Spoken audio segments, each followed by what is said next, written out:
So ayan, magandang umaga po sa ating lahat. Paalis po kami ngayon ni Rachel around 7:49.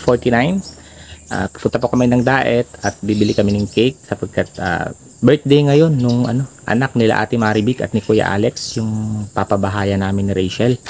So pupuntahan namin yung bata at bibigyan ng kaunting regalo, bibigyan ng cake at may nagpapaabot din ng cash dun sa bata kasi napanood niya na ka-birthday niya pala yung bata, yung anak nila Kuya Alex at ni Ate Maribik. So ayan, sasurpresahin natin yung bata. Ang alam niya, nakapagbigay na si Ate Rachel niya nung nakaraan ng regalo, ng cash. Pero ngayon, meron pa ulit kaming ibibigay, padala ng ating isa sa mga sumusuporta. At syempre, dahil nagsweldo na si Rachel sa YouTube, magbibigay pa rin si Rachel ng regalo, ng panghanda para kaya John Alex yata ang pangalan ng batang yon.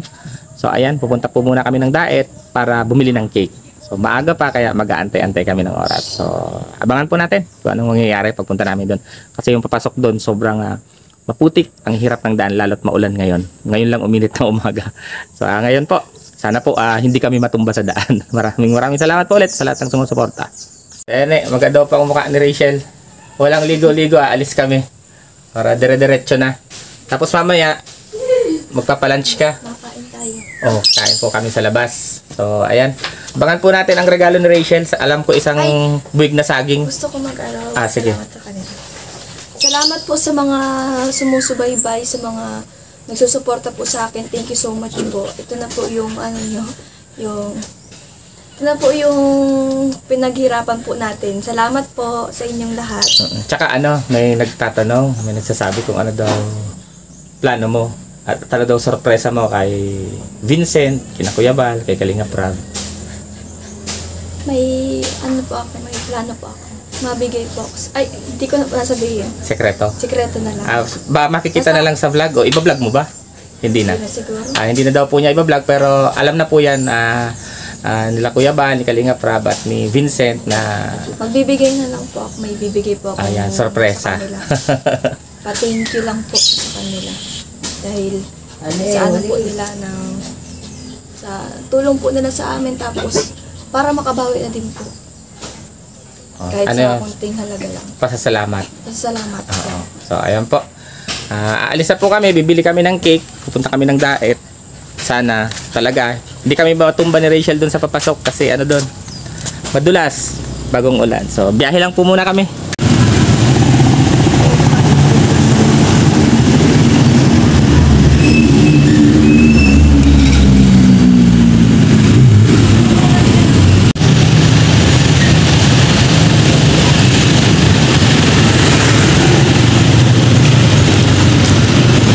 Ayan po, andito po kami ngayon kila Ate Maribik at Kuya Alex dito po sa ating ipapagawang bahay. Birthday po ng kanyang anak, kaya kami nandito ni John Alexander. Ano ate? John Sander. John Sander. John Sander. So, ayan may trapal na. Hindi na masyadong nababasa. Ito si ate. Ate, good morning. Kumusta po? At masyado nang maulan ngayong panahon. Hindi tayo tinitigilan ng ulan. Okay naman na po kami. Hindi naman na po yung loob. Hindi na nababasa. Nakakatulog na ng maayos. Opo, ay wala nang dun sa Bale ate, tatapusin lang yung isang bahay dun sa bahay. Ito na ang isusunod kasi si Tiyo na din ang gagawin ko dito. Para maging mas maayos yung paggawa. Siya na din ang gagawa nito. Pero yung budget, halos kalahati nang nasa akin ng budget ng pabahay. Kaya malapit na yan. Kunting tiis na lang. Opo, okay. Para medyo magaraganda. Birthday pala atin ni John Sander. Opo. Ilang taon na siya ngayon? 7 po. Ayun, 7 years old na pala. Grade 1? Grade 2 na po. Grade 2 na. Grade 2 na siya ngayon. Galing advance. Kasi ang grade 2 dapat 8 years old eh. Grade 2 na po. 6 advance. years old siya. Grade 1. Anong preparasyon ate ng birthday? Lulutuan ko naman po ng spaghetti at bihon. Papupuntahin ko nga po sa papa niya sa nakasalubungan namin si Kuya. Sabi ko bumalik at bumabalik kami. At Nag-arte-arte. Kasi birthday niya kasi ngayon. Oo, syempre. Mag-emote-emote siya at birthday niya. Eh, gusto nga sumama kay papa niya. Eh, sabi ko, papaliguan ko na yung nag-aarte. Opo. At sabi ko, ano-ano ako. Meron po kasi kaming dalang cake Opo, at panghanda niya, pangregalo. salamat. Panghanda. Buti na lang inabutan pa namin si Kuya. Ano po si Kuya, oh. Paalis na sana si Kuya. Birthday ngayon ni John Sander. Yan po, si Rachel. Kasama natin. Simpleng ano lang at Kuya, kumusta? Okay lang. Di na kayo nababasa? Di naman po. At ayos naman po yung nilagay namin yung trapan. Oo. Bali Kuya, nagpaano na ako? Nagpa-estimate na ako niyan. Kay Tio Saldi. Oo. Bali, papatapusin lang yung ginagawang isang bahay doon sa bahay. Siya na rin ang titira nito. Ano na lang tayo? Tutulong na lang tayo. Oo. Nagpa-estimate ako sa kanya ng mga materyales, yung mga gagamitin na materyales na ilista ko na. So, nag-aantay na lang tayo ng ano. Matapos siya doon, tapos dito na tayo. Matutupad yung ano, matutuloy at matutupad yung bahay. Maraming salamat po sa mga nag-sponsor po ng bahay namin. Ngayon po, maraming salamat po. Dahil natulungan niyo po kami. Kasi pag mawalan po talaga, grabe ang tulong sa loob. Andun kami sa loob, nagsisiksikan. Opo. At nga yung isang year doon butas, kalit na kami ng timba at planggana. Kaya maraming salamat po sa tulong po ninyo. Kuya, ano na lang mensahe mo dito sa anak mo, sa kay birthday boy? Yan, happy birthday. Sana katapos ka ng pag-aaral mo hanggang kolehiyo pero isikapin po namin na mag-asawa na makatapos po silang lahat. Ayun lang panghiling ko sa anak ko. Para tayo po ay nagsisikap kahit po ay naghihirap tayo. Ayun po. Tama yan, Kuya. Ito po pangako ko sa kanila. Habang tumubuhay kami ng magulang asawa ko, ano na po namin yan. Gagabayin pa namin sa pag-aaral. Opo. Okay, Kuya. Salamat. Salamat po. Opo. Pasok na kuya. Ay. Ayan na si Janjan. Janjan! Hanapin ko pa yata si Janjan. Janjan, happy birthday. Oh, may dala kami na Ate Rachel ng cake, tapos may ibibigay pa sa'yo si Ate Rachel na regalo. Anong wish mo ngayon? Anong wish mo ngayong birthday mo? Sana po makapagtapos po ako ng pag-aaral. Tsaka ano pa? Yun lang ang wish mo? Makapagtapos ka ng pag-aaral? Ayan. Anong masasabi mo kay Ate Rachel? Ang bait niya, pinuntahan ka niya ngayong birthday mo. Maraming salamat. Ayan. Masaya ka ngayong birthday mo? Hahandaan ka daw ni mama mo. Mabili daw ng bihon tsaka spaghetti. Masaya ka na meron kang handa? Ayan. Ilan taong ka na? 7. 7. Grade ano na? Ayan, ang galing. Pagbutihin mo pag-aaral mo ha, para makapagtapos ka. Pero mukhang mabait naman tong anak ni Kuya Alex, si Janjan, oh. Bait naman yan. Oh, happy birthday ha. Mamaya may bibigay sa'yo si Ate Rachel na regalo. Oh, sige na, alaro ka na ulit. Kay John Sander, happy birthday sa pamangkin ko kahit ganito naghihirap sila pero masaya kasi siyempre nandiyan yung support ng mga magulang pero yun naman talaga ang pinaka-importante sa lahat kahit naghihirap tayo yung pagmamahal natin sa mga anak kahit baga paano kahit ma-celebrate ng kahit kunting handa masaya na yung bata lalo 7th birthday niya yung wish niya sabi niya ay kung darating yun baka namatay sila Ate Rachel mo totoo man pala kasi si daddy doon na totoo man ay Laging nagdidilang ang pa lang ako sa kanya laging nagdidilang anghel si ate. Yakap-yakap ko kanina kasi sabi ko hello baby si tita may utang ako sa iyo syempre birthday ba ganyan 7th birthday ako sa pero kanyang totoo pambili talaga ng cake. galing kasi siya sa akin sabi ko yaan mo may madating na blessing yan niyakap kanina totoo man pala Diyos ko po grabe naman kakatawa Inatid ko lang po yung at naiya sabi ni nung panganay ko nandiyan daw mama si Ate Rachel bigyan panood yung yung mga vlog niyo baga Ganda talaga mamabagan ni Ate Rhea, sabi niya. Kinuha yan. Eh, ayaw naman niyang ibiga. Ano, sabi ko mabigay personal kay Ate Rachel. Ayaw ko mama nahihiya. Ako doon ako sa likod dadaan. Diyan daw ay. Ewan kung dumaan na yun. Sino po nagpapabigay? Ano po pangalan? Si Sandy. Yan mga ginagawa niya. Yung mga habits niya. Ano. Patingin daw, para po sa Wala kasing akin. ibang kulay. Yan lang. Ay, wow, ang galing Na ano naman. siya kasi- Creative. Creative. Isang kulay lang. Dilaw lang yung nabili niya. Yan lang. Thank you. Mga kapatid. So, ayan si Ate Mabik. Ano po? Baka mamali ako eh. Ate, anong message mo sa anak mo at birthday ngayon? Ay, happy birthday Tutoy at maraming birthday ang dumating sa iyo at ang wish ko ay good health at mag-aral ng mabuti at kahit makulit, stay maging mabait. At salamat po at pinag-surprise niyo po yung anak ko at hindi pa po ma-prepare pa lang po kasi ako tsaka ko mga alas 3 po kasi at hapon na lang. Opo. Eh, tapos pangarap niya po talaga ay cake. Eh, nangutang po ako doon sa kapatid ko talaga at sabi ko kawawa man, paalis na si Agon, sabi ko bilang mo ng cake. Bakit ate nag-utang ka? Di mo nahintay si Rachel. Di ba may niregalo si Rachel?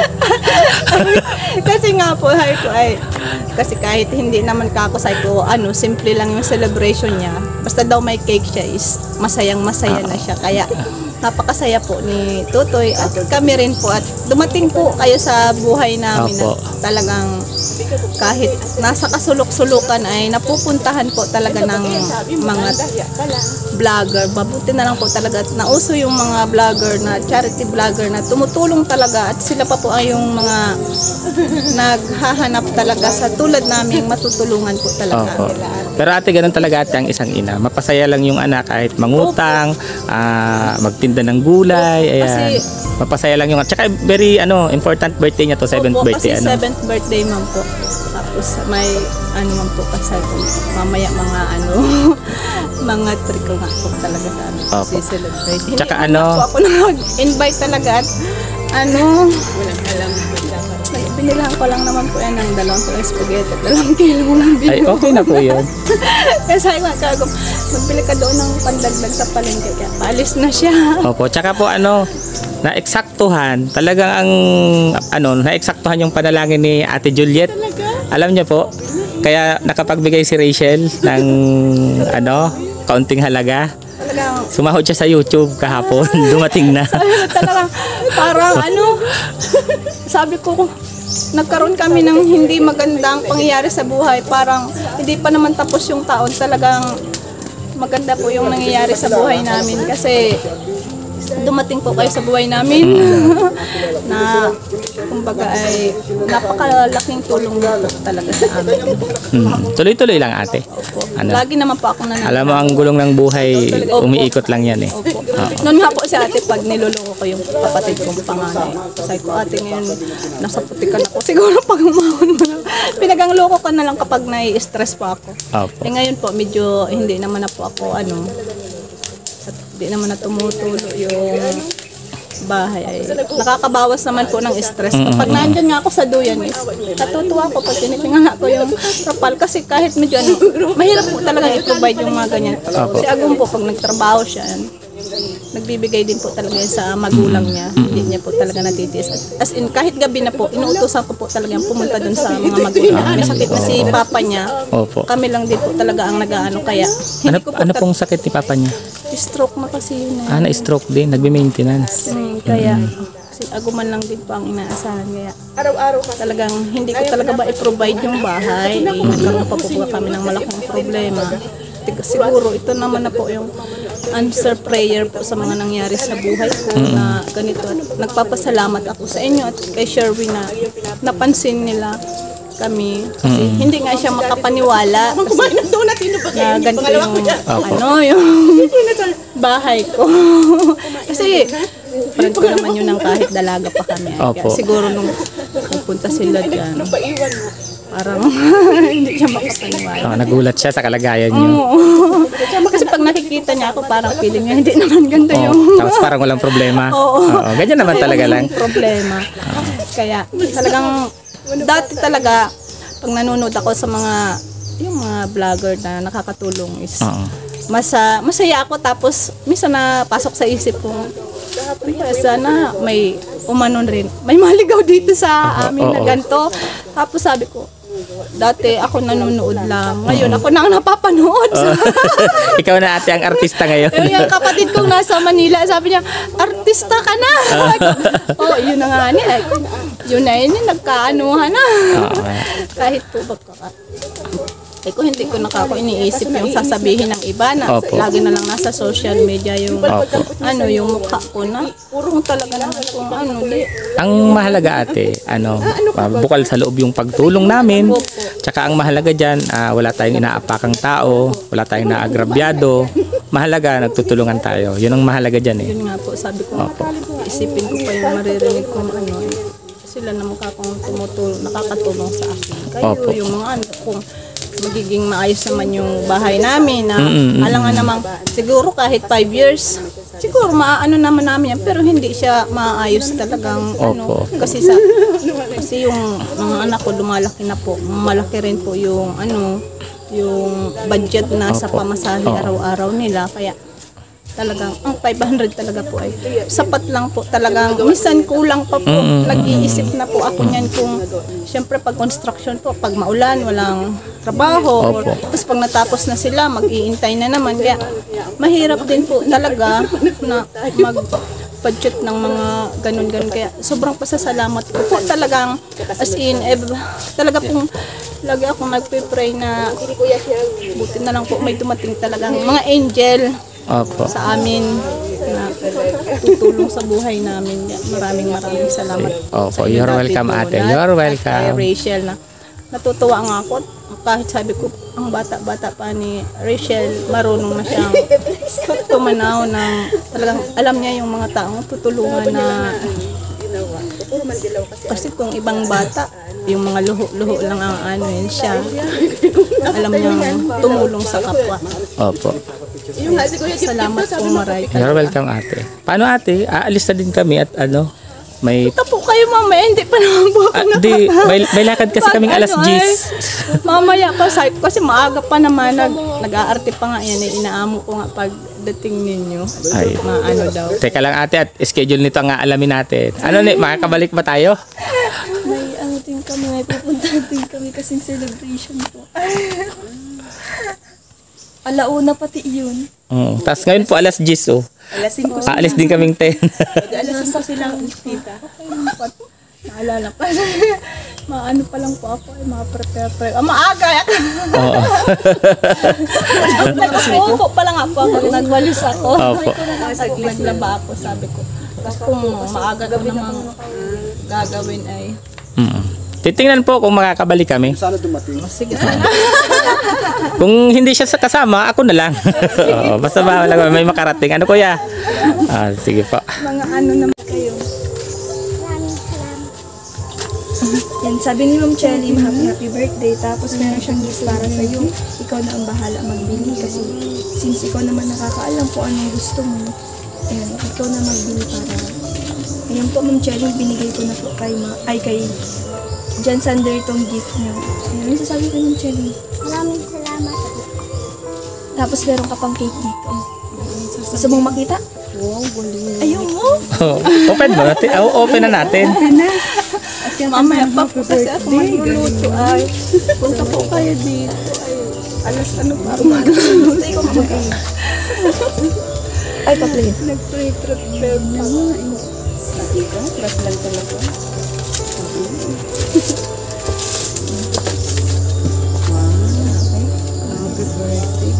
Saan buksan? Ito pa sa pangarap ni Kuya John. Basta nga, kay Papa mo, huwag mong kalimutan magbili ng 7 na kandil na number 7 at yun ang pangarap niyan. Ay, wow! O, ano sasabihin Ay. mo? Yung pangarap ni Kuya. Ano sasabihin mo, bebe? Salamat. Grabe. Yan, cake mo yan. Ay, thank you po. Talagang Anong sabi ni Jan Sander? Anong wish mo? Anong wish mo? Sa birthday mo? Wish mo ko po. Anong wish mo? Wish mo, baby. Anong wish ni Kuya Jan? Sana po umano po ang bahay. pinaka talagang hinilin niya ay mapaayos po yung bahay. Kaya ano, malapit na yun. Malapit na yan. Napakalaking malapit na yun maayos din. Kaya naman ang birthday ng baby niya. Anong handa mo ngayon? Hindi mo alam. Hindi niyo ba alam yung handa niyo? Masaya ikaw? May Masaya pinili ka na pa ngayon? ako diyang dalawa. Hindi na ikaw maiyak? Wala pa siya.